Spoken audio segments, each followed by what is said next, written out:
Public, last lecture के अंदर हमने एंडोर्समेंट के रिलेटेड जो क्वेश्चंस थे, एमसीक्यूज थे और कह सकते हैं कि जो सेक्शन था उसके रिगार्डिंग हमने डिस्कशन किया था। इस लेक्चर के अंदर हम national register of driving licence और state register of driving licence के बारे में जो क्वेश्चंस है या फिर जो सेक्शन है उसके बारे में देखने वाले हैं। ठीक है, आज का ये लेक्चर जो है वो हमारा सेकंड लास्ट, इस चैप्टर का सेकंड लास्ट लेक्चर है और नेक्स्ट जो है वो एक लास्ट लेक्चर बचेगा कि जिसके अंदर हम अभी तक जितने भी क्वेश्चंस आए थे उसमें सेंट्रल गवर्नमेंट के पास ज्यादातर मोस्टली पावर थे डिसीजन लेने का, लेकिन चैप्टर 2 मोटर व्हीकल एक्ट का जो चैप्टर 2 है उसमें स्टेट गवर्नमेंट के पास क्या पावर है उसके रिगार्डिंग क्वेश्चंस जो है वो हम लास्ट लेक्चर में देखेंगे। ठीक है, so let us start with the question number 131 और इस लेक्चर के अंदर हम 131 से 140 जो क्वेश्चंस है ये 10 क्वेश्चन हम देखने वाले हैं। ठीक है, so let us start with the question number 131। An endorsement of any driving licence will be transferred to any new or duplicate driving license obtained by the holder thereof until the holder becomes entitled under the provisions of section 25 of Motor Vehicle Act 1988 to have a driving license free from the endorsement। ये question, ये जो statement है वो सही है, गलत है, insufficient data है कि हम कुछ भी नहीं कह सकते इसके रिगार्डिंग। तो ये जो क्वेश्चन है वो क्या कह रहा है कि सेक्शन 25 है उसमें ऐसा मेंशन किया गया है कि आपको कब, ये हमने लास्ट लेक्चर में भी डिस्कस किया था इसके बारे में डिटेल में, कि कब आपको एंडोर्समेंट फ्री ड्राइविंग लाइसेंस के लिए आप एलिजिबल होते हो।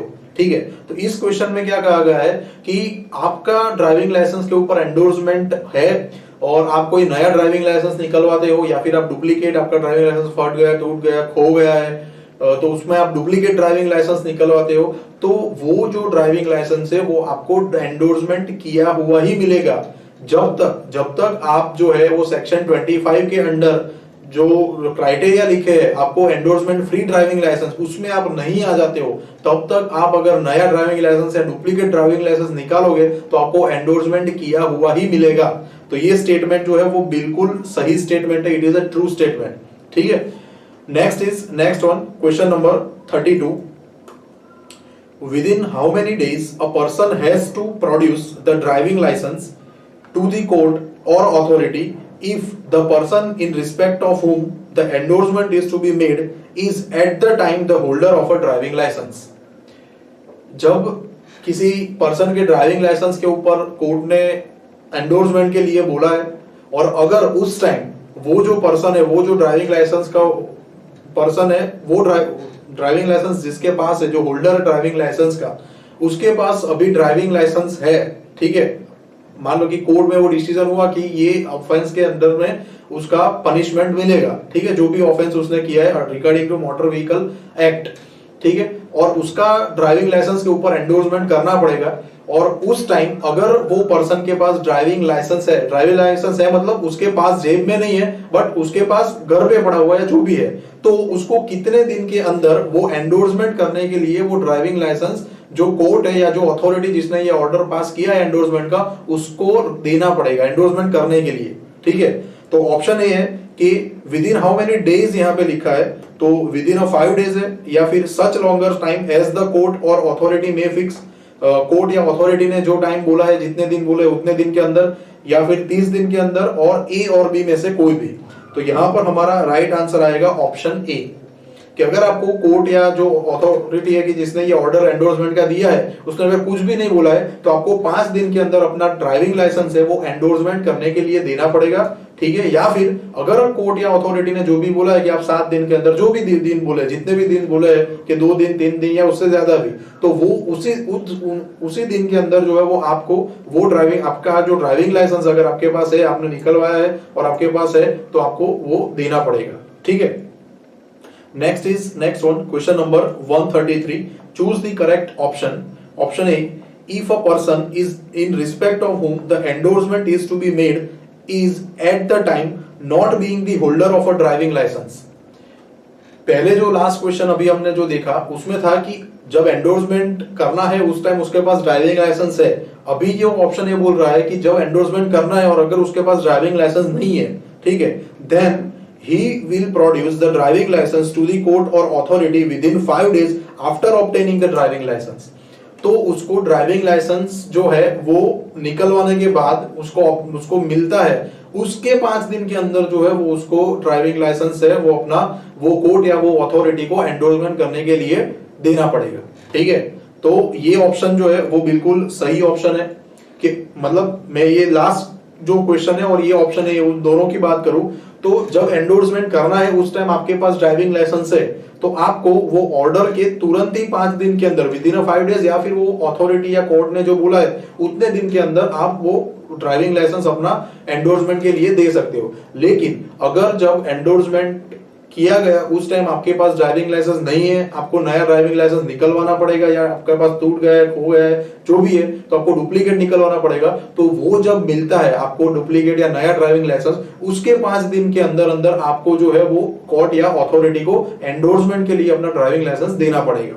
ठीक है, ऑप्शन बी क्या है? Option B is if the driving licence is not produce within the time specified. जो भी केस है, चाहे आपके पास ड्राइविंग लाइसेंस हो या ना हो, जो भी है, तो it will on the expiration of such time be of no effect until it is produced for the purpose of the endorsement। मान लो कि आपको 5 दिन के अंदर वो अपना ड्राइविंग लाइसेंस सबमिट करना है एंडोर्समेंट के लिए, और अगर आपने वो ड्राइविंग लाइसेंस जो है वो सबमिट नहीं किया है तो जब तक आप वो एंडोर्समेंट के लिए सबमिट नहीं करोगे, मान लो कि आपने 30 दिन के बाद किया, तो वो 5 से 30 दिन मतलब वो टाइम पीरियड के अंदर आपका ड्राइविंग लाइसेंस जो है वो वैलिड नहीं होगा।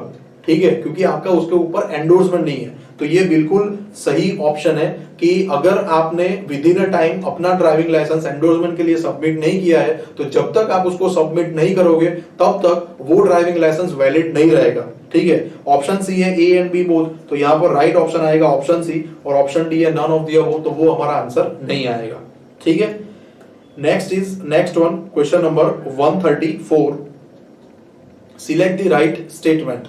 सही स्टेटमेंट सिलेक्ट करना है, और यहाँ पे हमारा ऑप्शन है the form and manner of the national register of driving licence is prescribed by the central government.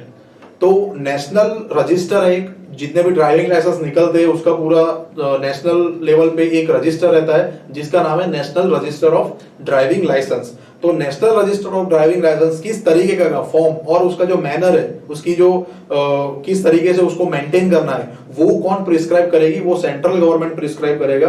तो ये बिल्कुल सही ऑप्शन है, जो उसको प्रिस्क्राइब करने की अथॉरिटी है वो सेंट्रल गवर्नमेंट के पास है। किसकी? National register of driving licence का फॉर्म और मैनर डिसाइड करने की।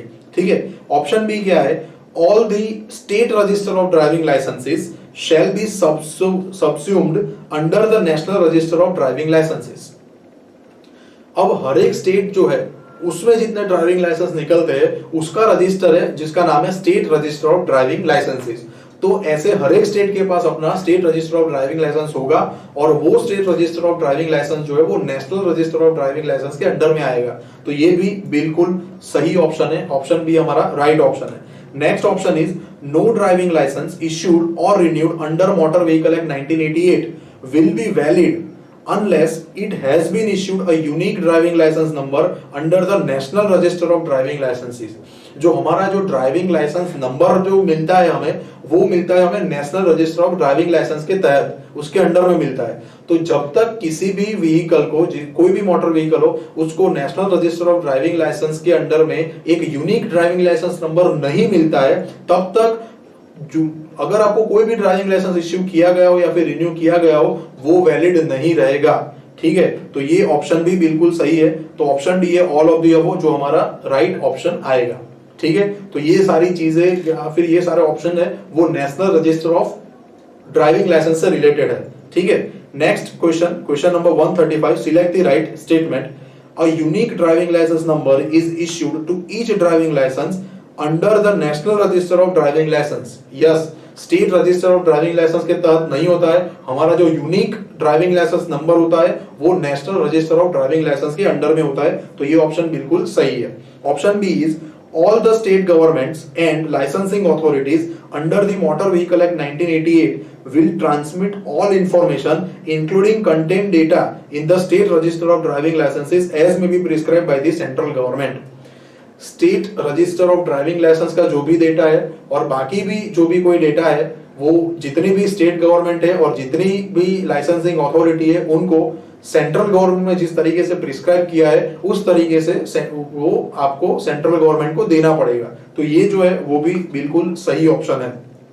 ठीक है, next option is the state government is entitled to access the national register of driving licences and update their records as may be prescribe by the central government. अब जितनी भी state government है वो national register of driving licence को access कर सकती है, वो देख सकती है और सेंट्रल गवर्नमेंट ने जिस तरीके से प्रिस्क्राइब किया है उस तरीके से उसको अपडेट भी रख सकती है कि उसमें कोई चेंजेस आया है, किसी का ड्राइविंग लाइसेंस कैंसिल हुआ है, सस्पेंड हुआ है, वो जो भी डेटा अंदर अपडेट करना है वो हर एक को स्टेट गवर्नमेंट को उसका एक्सेस मिलता है।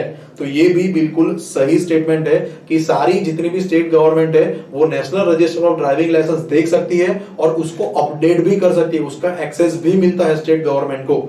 तो यहाँ ऑप्शन डी है ऑल ऑफ दी अबोव, तो यहाँ पर ऑप्शन डी हमारा राइट आंसर आएगा। ठीक है, तो ये सारी चीजें हम बात कर रहे हैं national register of state driving licence और state register of driving licence के रिगार्डिंग। ठीक है, next one question number 136। Each state government shall maintain a register to be known as the State Register of Driving Licenses as may be prescribed by the central government in respect of driving licenses issued and renewed by the licensing authorities of the state government। तो ये statement true है, false है, insufficient data या can't है, तो ये statement बिल्कुल सही है। क्या कह रहा है यहाँ पर कि हर एक स्टेट गवर्नमेंट जो है इंडिया में उसको सेंट्रल गवर्नमेंट ने प्रिस्क्राइब किया हुआ state register of driving licence उसको मेंटेन करना पड़ेगा। ध्यान से समझिएगा, इसमें से भी बहुत सारे क्वेश्चंस बन सकते हैं कि state register of driving licence को उसका जो फॉर्म है, जो मैनर है, वो भी सेंट्रल गवर्नमेंट ही प्रिस्क्राइब करती है। और पहले हमने क्वेश्चन देखा कि national register of driving licence का जो फॉर्म और मैनर है वो भी सेंट्रल गवर्नमेंट ही प्रिस्क्राइब करेगा। ठीक है, और हर एक स्टेट गवर्नमेंट को ये जो सेंट्रल गवर्नमेंट ने प्रिस्क्राइब किया हुआ फॉर्मेट में और वही मैनर में state register of driving licence maintain करना है। ठीक है, जो भी वो पूरे स्टेट में जितने भी ड्राइविंग लाइसेंस इश्यू करते हैं या जो भी ड्राइविंग लाइसेंस रिन्यू करते हैं उसके रिगार्डिंग है। ठीक है, तो ये बिल्कुल सही स्टेटमेंट है। Next one question number 137। Which particulars should be there in the state register of driving license? जो state register of driving licence है उसके अंदर कौन कौन सी डिटेल होती है, कौन कौन सी मैटर होती है। तो option A name and address of holder of driving licence, जो ड्राइविंग लाइसेंस होल्डर है उसका नाम और उसका एड्रेस होगा। ऑप्शन बी है लाइसेंस नंबर होगा। ऑप्शन सी है डेट ऑफ इश्यू और रिन्यूअल ऑफ द लाइसेंस, किस डेट को वो ड्राइविंग लाइसेंस इश्यू किया गया या किस डेट को ड्राइविंग लाइसेंस रिन्यू किया गया, वो भी डिटेल उसके अंदर होगी। और ऑप्शन डी है all of the above, which is our right option, कि ये सारी चीजें state register of driving licence में अंदर डिटेल में होगी कि जो ड्राइविंग लाइसेंस जिसका निकाला है उसका नाम, उसका एड्रेस, उसका जो ड्राइविंग लाइसेंस नंबर है, उसका जिस डेट को वो लाइसेंस दिया गया या फिर रिन्यू किया गया, ये सारी डिटेल। ठीक है, next one question number 138। Which particulars should be there in the state register of driving licence. और सेम क्वेश्चन है बट इसमें और भी कौन कौन सी डिटेल हो सकती है। तो ऑप्शन है date of expiry of the licence, जिस डेट को लाइसेंस निकाला गया या रिन्यू किया गया वो तो होगा ही, साथ में क्या होगा, date of expiry of the licence, किस डेट को ये लाइसेंस एक्सपायर होगा वो भी उसके अंदर लिखा होगा। किसमें हम बात कर रहे हैं, state register of driving licence की। ऑप्शन बी है classes and types of the motor vehicle authorised to be driven, वो उसको जो ड्राइविंग लाइसेंस दिया गया या फिर रिन्यू किया गया वो कौन से क्लास या डिस्क्रिप्शन का मोटर व्हीकल चलाने के लिए दिया गया है वो भी उसके अंदर मेंशन होगा। ठीक है, ऑप्शन सी है such other particulars as the central government may prescribe, इसके अलावा भी और जो सेंट्रल गवर्नमेंट प्रिस्क्राइब करेगी वो उनको state register of driving licence में मेंशन करना पड़ेगा, वो डिटेल रखनी पड़ेगी। तो ऑप्शन डी है all of the above, which is our right option. ठीक है, तो ये सारी डिटेल जो है वो state register of driving licence में होती है। Next one question number 139। Choose the correct option. Option A is the state government has the power to make the rules for the form and contents of the application, documents to be submitted with an application and fee to be charged to add any class और description of the motor vehicle to the driving licence. Driving licence में आपको कोई class या description का motor vehicle add करना है, तो उसके लिए जो एप्लीकेशन आपको करनी है उसका फॉर्म एंड उसका कंटेंट, उसके अंदर क्या चीजें आपको भरनी है, वो किस तरीके का फॉर्म होगा, वो उसके बाद डॉक्यूमेंट्स टू बी सबमिटेड, उसके साथ आपको कौन कौन से डॉक्यूमेंट सबमिट करने हैं एप्लीकेशन के साथ, and fees to be charge, और उसके साथ कितनी फीस आपको पे करनी है, वो स्टेट गवर्नमेंट के पास वो पावर है। तो ये जो है वो बिल्कुल गलत ऑप्शन है। ये पावर सेंट्रल गवर्नमेंट के पास है कि अगर आपको कोई ड्राइविंग लाइसेंस में कोई क्लास या डिस्क्रिप्शन का मोटर व्हीकल ऐड करना है, तो उसके लिए उसका वो एप्लीकेशन का फॉर्मेट कैसा होगा, उसमें क्या क्या डिटेल्स होगी, वो एप्लीकेशन के साथ आपको कौन कौन से डॉक्यूमेंट अटैच करने हैं, उसके साथ क्या फीस पे करनी है, तो ये सारी जो मैटर है वो डिसाइड करने का पावर स्टेट गवर्नमेंट के पास नहीं है, सेंट्रल गवर्नमेंट के पास है। इसीलिए ये ऑप्शन गलत है, क्योंकि यहाँ पर स्टेट गवर्नमेंट लिखा है। तो एग्जाम के अंदर ध्यान से पढ़िएगा और उसके बाद ही ऑप्शन जो है वो सोचकर सिलेक्ट राइट ऑप्शन सिलेक्ट करना है। Option B, the central government has the power to make the conditions subjected to which section 9 grant of the driving licence of motor vehicle act 1988, ये सेक्शन 9 इंपॉर्टेंट है इसीलिए यहाँ पे bracket में लिखा हुआ है, ठीक है, will apply to an application made under the section 11 addition to the driving licence. तो सेक्शन 11 है, आपको ड्राइविंग लाइसेंस में कोई क्लास या डिस्क्रिप्शन का मोटर व्हीकल ऐड करना है, उसके रिगार्डिंग है। तो ये जो ऑप्शन है वो क्या कह रहा है कि अगर आपको ड्राइविंग लाइसेंस में कोई क्लास या डिस्क्रिप्शन का मोटर व्हीकल ऐड करना है, तो उसके अंदर कौन कौन सी कंडीशन है, ठीक है, कि उसके लिए वो आपको ऐड करना है, या जो क्लास या डिस्क्रिप्शन का मोटर व्हीकल उसको ऐड करने के लिए जो सेक्शन 9 जो है उस वो कौन कौन सी कंडीशन के तहत वो एप्लीकेबल नहीं होगा, वो डिसाइड करने का पावर सेंट्रल गवर्नमेंट के पास है।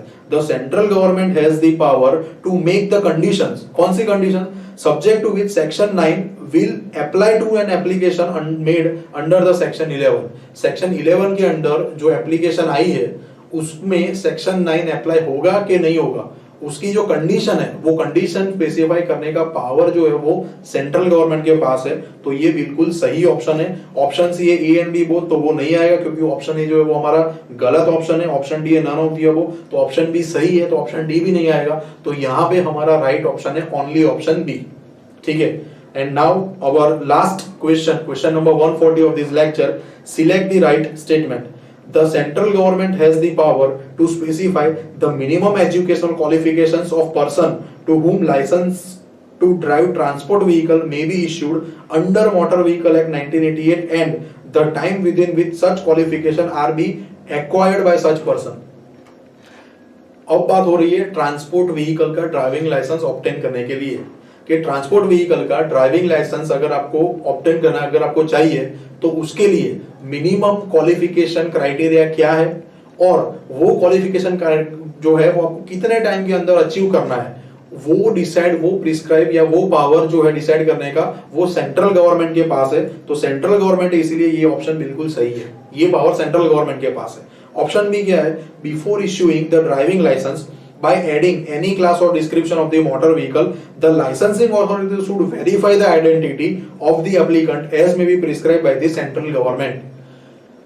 कोई अथॉरिटी है, लाइसेंसिंग अथॉरिटी, जो कोई क्लास या डिस्क्रिप्शन का मोटर व्हीकल ऐड करके ड्राइविंग लाइसेंस इश्यू कर रही है, तो वो इश्यू करने से पहले वो अथॉरिटी जिस पर्सन को वो ड्राइविंग लाइसेंस जो है वो कोई क्लास या डिस्क्रिप्शन का मोटर व्हीकल ऐड करके दे रही है, उसको देने से पहले उसकी आइडेंटिटी को चेक करने की रिस्पॉन्सिबिलिटी किसकी है, वो लाइसेंसिंग अथॉरिटी की है। और वो किस तरीके से उसकी आइडेंटिटी चेक करनी है वो स्पेसिफाई सेंट्रल गवर्नमेंट करेगा। मतलब कि हमारा आधार कार्ड वो मांगते हैं, ठीक है, तो कौन कौन से डॉक्यूमेंट है जो आपके आइडेंटिटी प्रूफ के लिए चलेगा, तो वो स्पेसिफाई सेंट्रल गवर्नमेंट करेगी। बट उसको चेक करने की रिस्पॉन्सिबिलिटी है वो लाइसेंसिंग अथॉरिटी है कि जो ड्राइविंग लाइसेंस क्लास या डिस्क्रिप्शन का मोटर व्हीकल ऐड करके दे रही है उसकी रिस्पॉन्सिबिलिटी है कि वो चेक करे कि ये पर्सन सही है या नहीं, ठीक है। तो ये बिल्कुल सही ऑप्शन है। और ऑप्शन डी है ए एंड बी बोथ, तो यहाँ पर हमारा राइट ऑप्शन आएगा ऑप्शन सी, और ऑप्शन डी है नन ऑफ दी अबव, तो वो ऑप्शन नहीं आएगा, ठीक है। तो इसी के साथ आज का ये लेक्चर जो है वो हमारा खत्म होता है कि जिसके अंदर हमने क्या देखा, मेनली जो क्वेश्चंस थे वो national register of driving licence और state register of driving licence के रिगार्डिंग थे। इसके बाद जो नेक्स्ट लेक्चर है which is our last lecture of this chapter number 2 of the motor vehicle act 1988, उसमें स्टेट गवर्नमेंट के पास क्या पावर है रिगार्डिंग दी चैप्टर 2 की जितने भी सेक्शंस है उसमें से स्टेट गवर्नमेंट के पास क्या पावर है वो हम देखने वाले हैं। ठीक है, तो मिलते हैं नेक्स्ट लेक्चर में।